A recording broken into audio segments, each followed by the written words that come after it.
주님 공생애 때 당신 앞에 와 있는 제자들과 따르는 자들을 향하여 말씀하시는 중에 심판 때가 되면 남방 여왕이 일어나 이 세대 사람들을 정죄할 것이다, 이런 말씀을 하셨어요. 바로 본문 바로 전에 그 이유를 밝히시기를, 솔로몬의 지혜로운 말을 들으려고 땅 끝에서 왔으면와 솔로몬보다 더 큰 이가 여기 있는데 이 세대 사람들은 와보는 노력을 하지 않구나, 이런 말씀을 하셨어요. 이어서 또 심판 때가 되면 니느웨 사람들이 일어나 이 세대 사람들을 정죄할 것이다.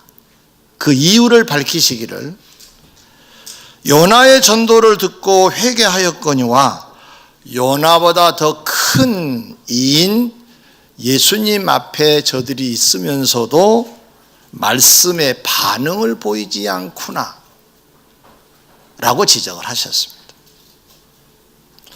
이 말씀 이후에 등불을 켜서 등경 위에 둔 이유와 몸의 등불은 눈이라고 말씀하신 후에 이렇게 주님이 말씀을 하십니다. 너희 속에 있는 빛이 어둡지 아니한가 보라. 너희 속에 있는 빛이 어둡지 아니한가 보라. 심판 얘기하시고 주님 얘기하시다가 등불 얘기, 눈 얘기하시다가 이제 너희 속에 빛이 어둡지 아니한가 보라로 연결된 이 말씀의 고리는 어떻 깨달아지는 것은 연결이 잘 안 되는 것 같은, 뭔가 좀 다른 세계의 말씀처럼 보입니다. 좀 풀어드리겠습니다. 주님 세대 사람들이 솔로몬보다 더 위대하신 주님을 앞에 보면서도 말씀을 들으려고 하는 그런 간절함이 없어서, 우리는 땅끝에서 왔는데, 나는 땅끝에서 왔는데 너희들은 참 웃긴다, 이런 얘기 하지 않겠느냐는 말씀이에요. 이어서 요나보다 더 큰 이인 주님을 눈앞에 보면서도 반응을 보이지 않는 이 세대 사람들, 저들이 뭐라고 하겠느냐. 요나가 우리에게 와서 대충 설교를 해도 우리는 민감하게 반응을 해서 산자가 되었는데 너희들 참 웃긴 사람들이구나 하지 않겠느냐라는 말씀입니다. 그러시면서 여기까지는 좋아요. 그런데 지금 주님을 따르고 있는 자들에게 사실은 이런 내용의 말씀을 하신 거예요. 너희들도 이 세대 사람들처럼 정죄받지 않으려고 하면 내 눈이 밝아야 할 것인데 한번 봐라, 이런 뜻이에요. 마음의 눈, 쉽게 접할 수 있는 말씀은 아닙니다. 마음의 눈이 있는,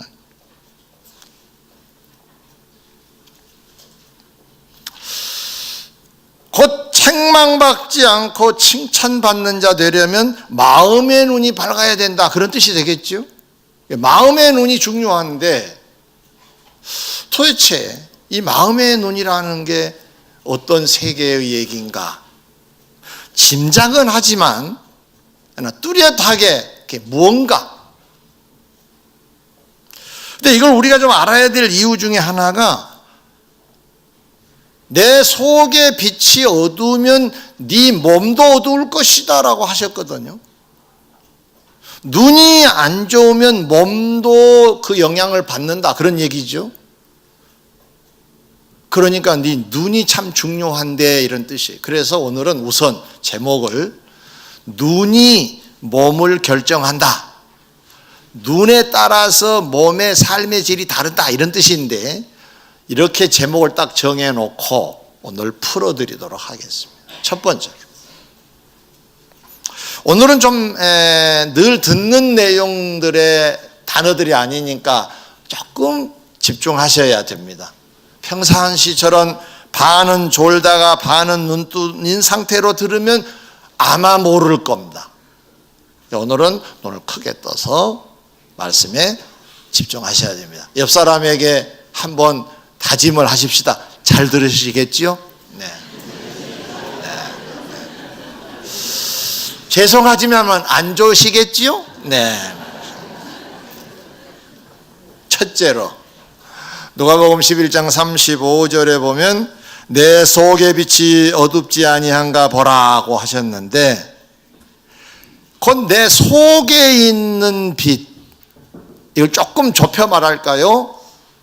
마음의 눈이 밝아야 되는데 어둡지 아니한가 보라는 뜻입니다. 마음이. 그러면 이 마음의 눈은 무엇을 말씀하시는가? 좀 더 구체적으로. 마음 그래도 좀 너무 광범위하니까. 본문에서 말씀의 눈을 설명하시기 위해 언급하셨던 것이 등불 얘기입니다. 자, 보세요. 등불의 존재 이유는 어둠에 다니는 사람들을 도와주기 위하여 있는 겁니다. 뭐 음속이다, 말 아래다 이런 표현을 했는데, 그냥 우리가 현실적으로 만나는 공간이 지하실, 캄캄한 말을 붙여가지고 캄캄한 지하실에는 등불이 필요합니다. 왜죠? 어두우면 가면 다쳐요. 물론 감을 잡아 가실 수 있겠지만 그래도 다칩니다. 제가 한 번은 집에서 소경에 관한 성경을 읽다가 부뜩 이런 실험을 한번 해보고 싶었어요. 소경 실험. 그래서 집 밖으로 나올 때 눈을 꼭 감고 문을 열어보고 계단을 내려가 보고 또 문을 열고 계단을 내려가고 불편하기 짝이 없더라고요. 제가 몇 년을 다닌 공간이에요. 헤아릴 수 없을 만큼 다닌 공간인데 잘 안 돼요. 잘못 디뎠다가는 넘어질 수 있는 공간이에요. 등불은 다니는 사람을 위하여 존재합니다. 이어서 주님이 하신 말씀이 눈 얘기로 바꿔서 하십니다. 발전하셨어요. 몸이 활동을 잘하기 위해서 눈이 건강해야 된다는 요지로 말씀하셨어요. 눈은 몸의 등불이다. 기가 막힌 발전입니다. 그럼 이런 얘기죠. 눈이 나쁘면, 눈이 꺼지듯, 등불이 꺼지듯 눈이 앞을 못 보면 몸이 어두울 것이다. 무슨 말이에요? 몸이 고생할 것이다. 몸이 곤란할 것이다. 우리 교회 2부 예배에 눈이 좀 안 좋으신 집사님 한 분이 오세요. 예. 근데 여러 번 왔다 가셨는데 여전히 헤매세요. 어려워하세요. 그래서 제가 손잡아서 이렇게 올라가세요. 늘 다니는 공간임에도 감을 못 잡으세요. 등불이 꺼지는 지하실 광경이에요. 눈이 어두우면 몸이 어둡는다고 하는 말씀의 의미가 몸이 불편해진다 그런 뜻이에요. 그리고 다음의 말씀이 너 속에 있는 빛이 어둡지 아니한가 보라. 그럼 네 속에 있는 빛이 어두우면 네 몸이 또 어두울 것인데 이런 얘기죠. 그러면 여기서 말씀하고 있는 네 속에 있는 빛이라고 하는 것은 아까 제가 말씀드린 대로 속이니까 마음이라 그랬지. 이 마음이 잘 들으세요. 좋지 아니하면 삶이 좋게 연결이 안 된다 이런 뜻이에요. 예를 하나 들어볼까요? 내 마음이 오늘 너무너무 불편해. 사실은 아닙니다. 예를 든 거예요. 그럼 바꿔 할게요. 그냥 너무 행복합니다. 전번에 우리 박정아 집사님 집에 신방을 가서 전에 등록하신 분이 최근에 안 나오셔서 거기서 만났어요. 우리 자매님 오늘도 왔으니까 너무 기분이 좋습니다. 네. 여러분은 가만히 계셔도 상관은 없습니다. 네. 저만 좋아도 됩니다. 외국에 있다가 돌아오는 청년도 있고, 오늘따라 또 찬양대가 가득하고, 찬양도 제가 박수 칠 뻔했어요. 그냥 신바람이 나서 이렇게. 그래서 치자고 할까 싶었는데 못했어요. 네, 익숙하지 않으실 것 같아서. 그러면 내가 지금 마음이 기뻐요, 행복해요. 그러면 내가 오늘 표정도 달라질 것이고 일도 신바람 나게 할 수 있겠죠. 그런데 만약에 마음이 오늘 상했어, 그럼 오늘 그렇게 행복하지 않을 거예요. 대충 하게 될 거예요. 마음이 어둡지 아니한가 보라고 하는 말씀은 네 마음이 밝아야 된다. 왜냐하면 네 생활이 바로 따라오니까. 근데 생활이 따라오는데 생활이 뒷받침이 안 되면 남방 여왕이 정죄하는 대열에 너희들도 있지 않겠느냐 하는 말씀. 니느웨 사람들이 너희들 보고 뭐라고 하겠느냐? 우리는 요나의 짧은 설교, 어설픈 설교, 마음 없는 설교를 했지만 긴밀하게 반응을 했다. 민감하게 반응을 해서 모든 사람들이 겉옷을 벗고 제 무릎 쓰고, 그리고 회개하지 않았느냐, 너희들은 뭐 했느냐 하지 않겠느냐. 이 세대 사람들이 지금 그렇다. 네, 너희들이 그러면 안 되지 않느냐. 그렇다면 너희들의 마음이 밝아야 된다 라고 하신 거거든요. 이 말을 조금 더 구체적으로, 그럼 마음 그러면 너무 광범위하니까 그 속에 판단하는 이성과 양심이라고 해석해도 좋습니다. 네 속에 이성이 밝은 것처럼 뚜렷하냐? 판단력이 좋은 이성을 가졌느냐? 선과 악을 구분하는 양심을 가졌느냐? 양심을 가진 자는 밝은, 네 속이 밝은 자가 된다. 마음이 밝고 양심이 밝은 자가 된다는 의미예요. 그럼 두 번째로, 마음의 눈, 이 양심이 왜 밝아야 하는가? 왜 마음이 밝아야 하는가? 누가복음 11장 34절 이미 소개했습니다마는 내 눈이 성하면 좋으면 온몸이 밝을 것이요, 내 눈이 나쁘면 내 몸도 어두우리라. 거듭 말씀을 드립니다. 결국 이 말씀 중에 눈의 상대적인 그 대역은 몸입니다. 몸. 등불은 지하실에 다니는 사람을 위함이라면, 눈은 우리 육체의 몸을 위함이라고 한다면, 내 마음은 내 생활을 의미한다는 말이에요. 생활이 아름다우려고 하면은 네 마음이 아름다워야 될 것이라는 뜻이에요.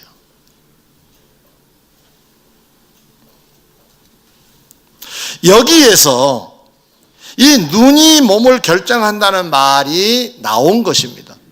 눈에 따라서 몸이 달라질 것이다. 눈이 밝으면 몸도 밝을 것이고, 그 말은 생활도 밝을 것이고, 그 말이에요. 눈이 나쁘면 생활도 나빠질 것이다, 이런 얘기. 마태복음 5장 16절에 이런 말씀이 있어요. 이같이 너희 빛이 사람 앞에 비치게 하여 그들로 너희 착한 행실을 보고 하늘에 계신 너희 아버지께 영광을 돌리게 하라 하셨어요. 착한 행실을 보고 그랬어요. 그러면 이 착한 행실은 언제 나오느냐? 빛이 비쳤을 때 나타난다. 그럼 무슨 빛이 비쳐야 되느냐? 마음의 빛이 밝은 상태로 비춰져야 착한 행실이 된다. 좀 어려운 얘기죠. 아무튼 내 마음이 좋으면 좋은 열매가 따르고, 내 마음이 나쁘면 나쁜 것들이 따른다, 그런 말이에요. 그 마음이 중요하다, 이성과 양심이 중요하다, 그런 의미가 되겠습니다. 성도 여러분, 마음의 눈 곧 우리 모든 것을 판단하는 이성과 양심이 좋아야 온 몸에 해당된 우리 생활이 착하고 의롭고 진실하게 될 줄 믿습니다. 양심이 삐딱하면 삶도 삐딱하게 나타납니다. 아내 여러분, 남편이 가끔 삐딱하면 왜 저러지 그러지 마시고 마음이 다쳤는 거구나 그렇게 생각을 해야 돼. 그럼 마음을 달래줘야지 잘못된 현실만 가지고 지적하면 안 됩니다. 아내들만 아멘. 네. 하실 분만 계속 아멘. 남편들에게 묻습니다. 아내가 뾰루퉁하면 뾰루퉁만 보지 마시고 마음을 읽으셔야 돼요. 왜 저렇게 됐을까? 마음이 지금 아픈가 보다 그러셔야 돼요. 아멘 해요.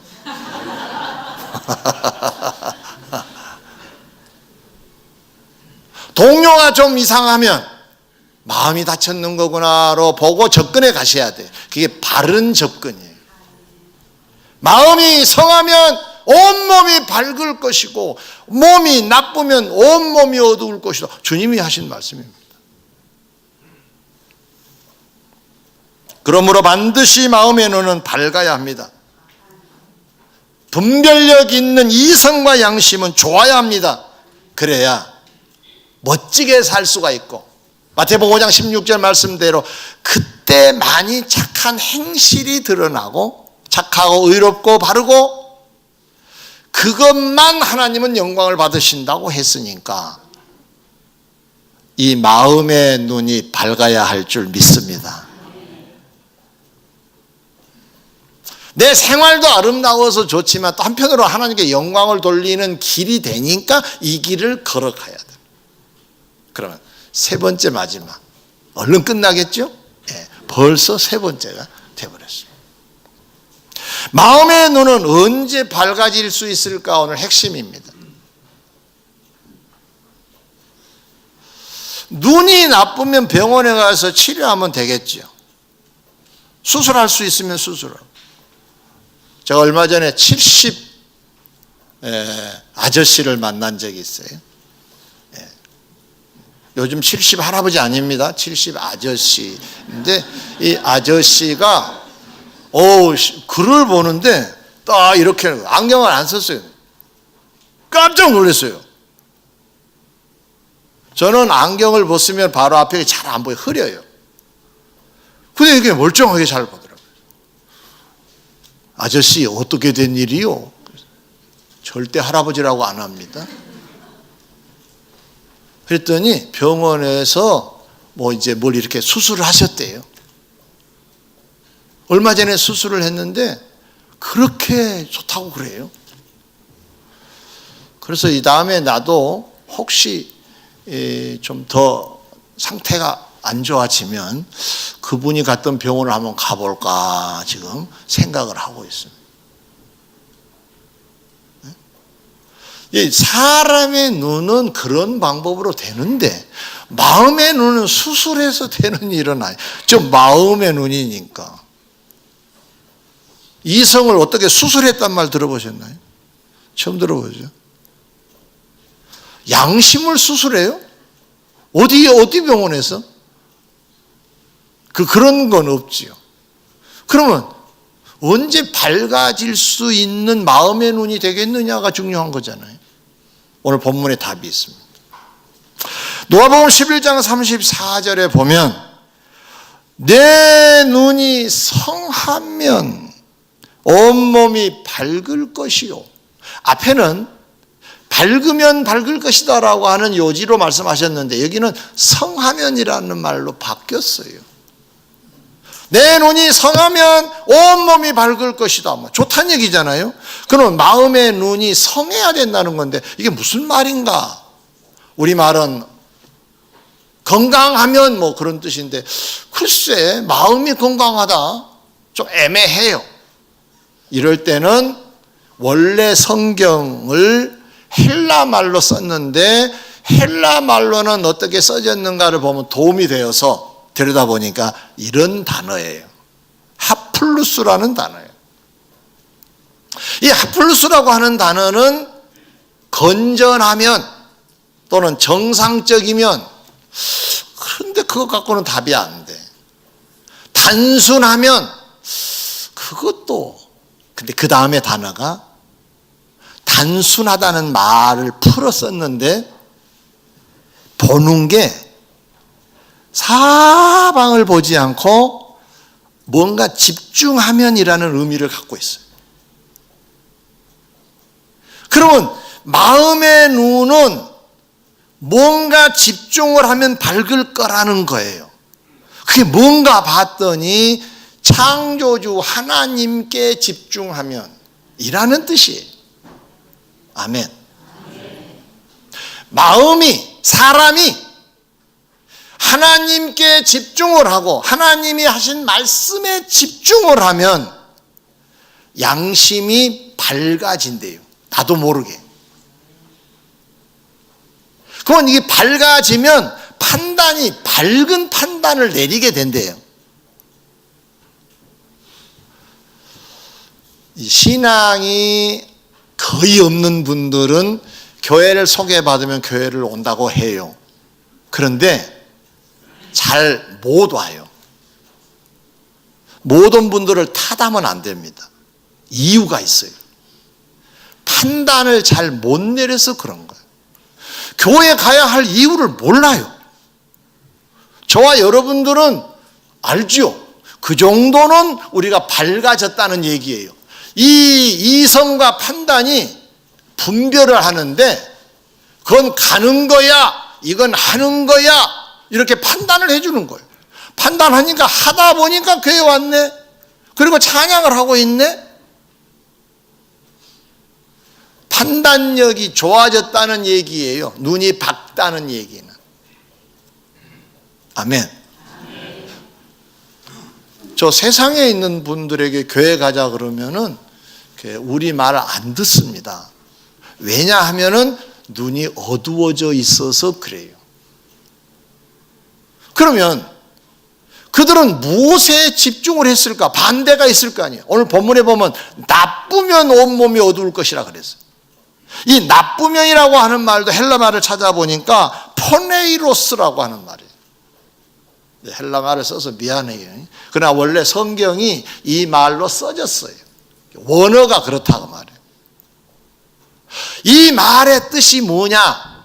성하면의 반대 말이에요. 그러면 온몸이 밝으려고 하면은, 내 눈이 밝으려고 하면은 하나님께 집중하고 말씀에 집중하면 되는데, 나쁘면이라고 하는 말은 반대, 딴 것에 집중하면 그런 뜻이에요. 그건 뭐냐? 세상과 세상에 있는 것들에 우리의 욕심에 집중하면 이런 뜻을 갖고 있어요. 그러면 판단력이 흐려져요. 그리고 그것이 많으면 많을수록 그쪽으로 결과를 내요. 그럼 우리식으로 주님이 말씀하는 요지로 말씀을 드리면 눈이 어두워서 그런. 이건 예를 들면 도움이 될 것 같아서 몇 인물을 소개하겠습니다. 주님의 제자였던 가룟 유다는 정말로 명실공히 12명의 제자 중에 한 멤버였습니다. 그런데 돈깨를 맡을 정도로 신뢰가 쌓인 사람이라고 볼 수 있어요. 계산이 빠르고, 계산도 못한 사람이 재정을 담당할 수는 없는 거잖아요. 나름 신임을 받은 사람이에요. 그리고 명실공히 제자예요. 그러면 예수님의 제자니까 예수님께 집중을 하고 예수님을 보내신 하나님께 집중을 하는 자로 살면 좋았는데 그건 그렇게 못 살았어요. 그의 삶을 좀 소개해 드릴게요. 그런 주님을 따라다니는 이유가 딱 하나였어요. 당시 예수님의 인기가 하늘을 찌르는 듯 했어요.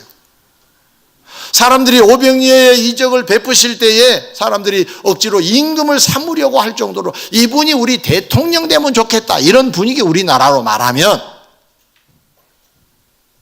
그 예수님은 늘 피하셨죠. 그러나 늘 그들은 뭘 기다렸느냐?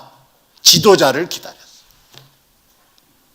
하나님이 보내실 그리스도, 하나님 보내실 메시아는 영적인 의미인데 그들은 늘 육적으로만 생각했어요. 그래서 당시의 이스라엘은 로마의 지배하에 있을 때입니다. 마치 우리나라가 일본 사람들의 압제 속에 있을 때하고 똑같은 상황이에요. 너무 어렵지 않았겠어요? 뭐 3.1절 8.15 연결해서 요즘 많이 발굴해서 인물들을 소개하고 역사 현장을 가보기도 하고, 요즘 신문에도 그런 거 많이 나오고 교계도 그런 쪽으로 발굴을 해나가고, 내용들이 그런 것들이 많은데 그게 무슨 얘기일까요? 그때 너무 한스러워서, 너무너무 고생해서, 자유 없는 백성, 나라 없는 백성은 얼마나 처참한가를 되새기고 나라를 지키는 우리 대한민국, 그런 어떤 메시지도 그 속에 들어있는 거 아니겠어요?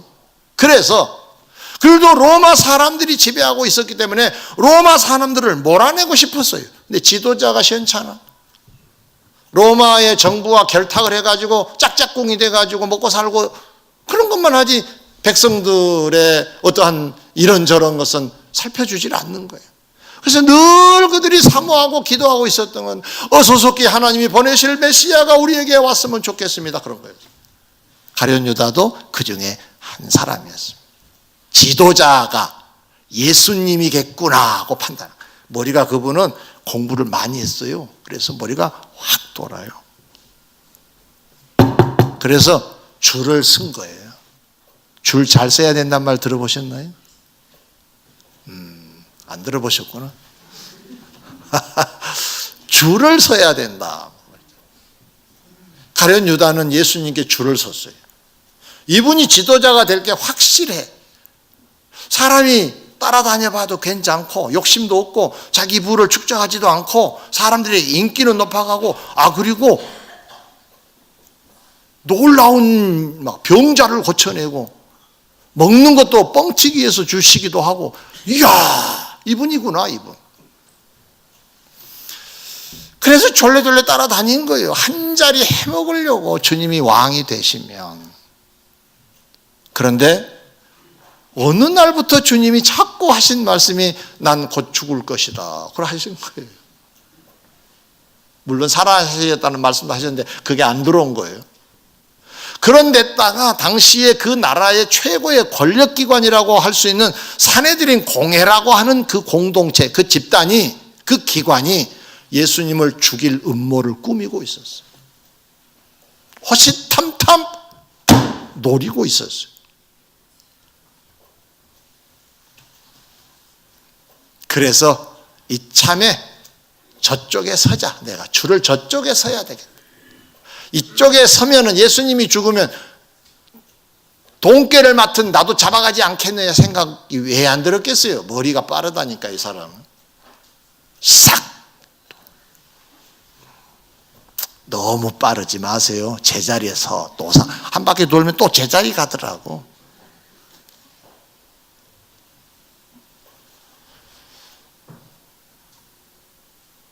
그래서 산헤드린 공회원들을 만나러 갑니다. 가서 속삭여요.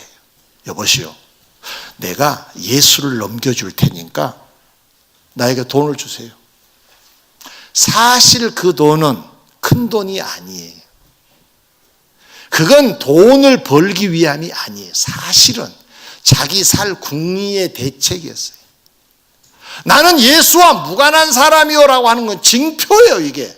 나 돈 받지 않았어. 날 잡아가면 당신들이 날 예수 넘겨주지 않아. 내가 넘겨준 대가로 준 거잖아. 이거 보세요. 나 예수와 관계 없는 거라고. 이게 물증이 여기 있지 않소. 할 수 있는 것이 은삼십이에요. 그 넘겨주지요. 왜 이렇게 했을까요? 제자였고 돈깨를 맡은 자였는데. 그는 집중하는 게 달랐어요. 그의 집중은 세상의 부귀영화였어요. 자기 욕망이었어요. 한 자리 해먹는 자기 욕망이 자기를 그렇게 만들었어요. 오늘식으로 말하면 가룟 유다의 눈은 어두웠던 거지요. 성하지 아니하였던 거지요. 나빴던 거지요. 악에 집중했지요. 세상에 집중했지요. 인간의 욕망에, 욕심에 집중하다 보니까 그런 생활로 이어지게 된 거예요. 마음이 삶을 결정합니다. 구약 인물을 한 사람 더 소개합니다. 여호수아 7장에 등장한 인물이 아간이라는 사람입니다. 이 사람도 유대인인데, 그리고 가나안의 정복 여호수아의 군대의 일원이에요. 참전용사예요. 그러면 공이 크겠죠. 그런데 그가 전쟁을 수행하는 중에 아주 화려한 옷을 한 벌 보게 됩니다. 신할산 외투 한 벌. 글쎄, 요즘식으로 말하면 최고의 외투가 뭐지요? 없구나 집에. 아무튼 최고품이래요. 신할산이라고 하는 딱지가 붙을 정도니까 유명 메이커, 요즘으로 말하면 그걸 본 거예요. 우와! 그런데 그 옆에 은도 여러 세겔이 놓여 있는 거예요.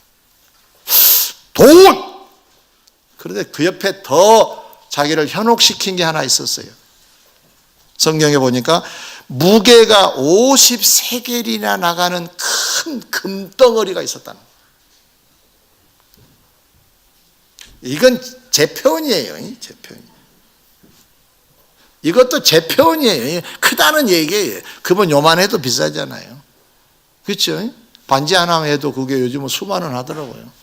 그건 무게가 50세겔 나간다는 거 굉장한 건데 그 금덩어리 하나가 있는 거예요. 머리가 복잡했어요. 저걸 먹느냐 마느냐. 근데 먹었어요? 훔쳤어요? 숨겼어요? 자, 이 순간 아간은 어떤 자냐? 여호수아는 전쟁을 수행하는 중에 금이나 은이나 동이나 철이 나오면 하나님 곳간에 드리고 나머지는 다 불태워라 명령을 했어요. 말씀에 집중을 하고 있는 건가요? 욕망에 집중을 하고 있는 건가요? 그렇죠. 그래서 그는 그와 그 가족이 함께 아골골짜기에 가서 비참하게 죽습니다.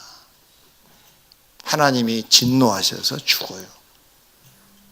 마음의 눈이 나쁘면 가룟 유다처럼 그 결과도 어두울 뿐입니다. 어두운 얘기만 하면 좀 그러니까 이제 밝은 얘기 좀 해드리겠습니다. 반대 인물이 되겠죠. 예수님의 제자로 알려져 있는 베드로, 가룟 유다하고 동시대 인물 아닙니까?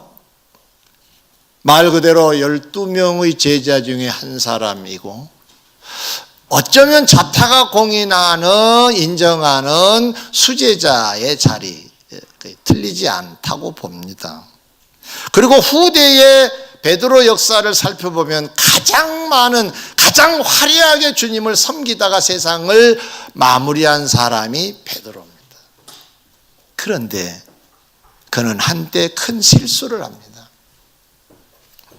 주님이 신문을 받으시기 위해서 산헤드린 공회원 어떤 집에 도착을 하셨을 때 조용히 따라가기까지는 했는데 그까지는 좋았어요. 따라가서 우리 주님이 어떻게 되는가 보고 다음 대책을 세운다, 이것까지는 좋았는데 갑작스럽게 어떤 여자가 너 예수 같은 패지? 같이 다녔지? 라고 하니까 당황해서 그랬던지 아니라고 아니라고. 난 아니라고. 다른 사람이 또 질문하면 너 봤어. 아니란 말이야. 그리고 저주하고 맹세를 했어요. 우리식으로 말하면 손에 장을 지져라.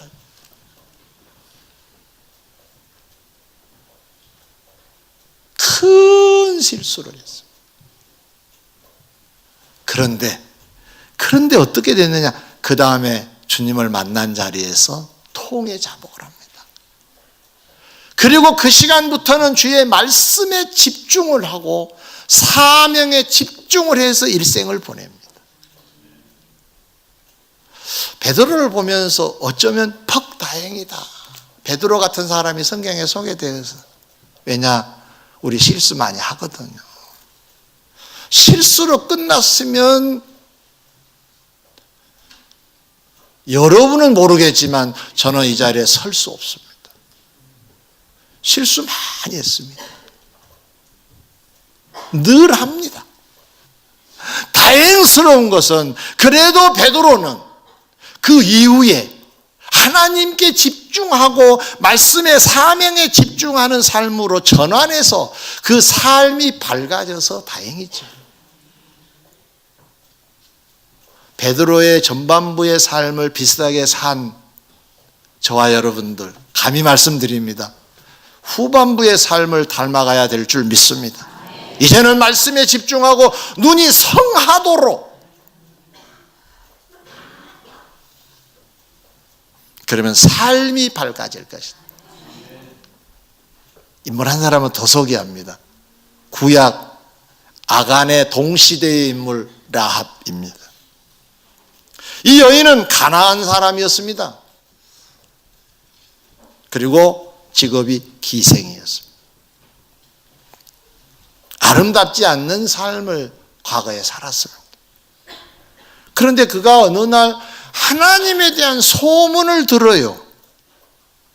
저 애굽에서 종살이하던 이스라엘 사람들을 이끌고 지금 이 가나안 땅으로 오고 계신 분이 저 위에 하늘의 하나님 여호와라고 하는 소식을 들어요. 이 여자가 갑작스럽게 하나님께 방향을 바꿔서 집중하기 시작합니다. 어떻게 되었나? 그 백성들을 이끌고 지금 광야길을 오신다는 거예요. 그리고 저 요단강 건너편에 머물러 있다는 것까지 다 듣고 있었어요. 그런데 기다린 사람에게 기회가 오듯이, 아멘. 기다리는 사람에게 기회가 오듯이, 기다리는 사람들에게 기회가 오듯이 여호수아가 보낸 2명의 정탐꾼이 자기 집으로 온 거예요. 이거 우연 아닙니다. 기다리는 자에게 기회를 주신 하나님. 근데 이때 그의 집중력이 드러납니다.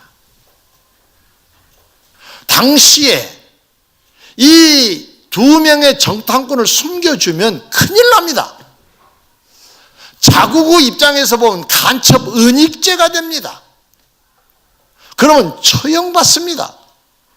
그리고 사람들이 왕께 보고를 한 걸 들어보니까 이 라합의 집에 2명의 정탐꾼이 들어갔다는 얘기도 이미 전달이 되었습니다. 아슬아슬했습니다. 이게 죽음 직전입니다. 그런 위험성이 매우 주위에 많이 에워싸 있었지만 그는 여호와께 집중을 하다 보니까 여호와의 사람에게도 집중을 하게 되고 그들을 도와주는 일을 하게 됩니다. 목숨 걸고 하게 된 거죠. 판단력이 분명하게 섰습니다. 도와줘야 돼 쪽으로 발전한 겁니다. 도와줄까 말까가 아니라고요. 선명한 이성과 양심을 가졌단 말이에요. 판단력이 너무너무 날카로웠단 말이에요. 이건 도와줘야 돼. 죽을 수 있는데 그래도 도와줘야 돼. 이게 집중력 있는 사람들의 삶의 자세예요. 어찌 됐습니까? 가나안 땅이 다 정복을 당해서 다 죽고 도망가고 그런 일이 있었지만 이 사람과 그 가족은 구원을 받습니다. 할렐루야. 뿐만 아니라 예수님의 영광스러운 족보에도 올라갈 정도로 영광의 가문으로 발전합니다. 사랑하는 성도 여러분, 우리 마음이 세상과 세상에 있는 것들과 우리 육신의 욕심에 집중을 하면 삶은 어두워진다고 했습니다.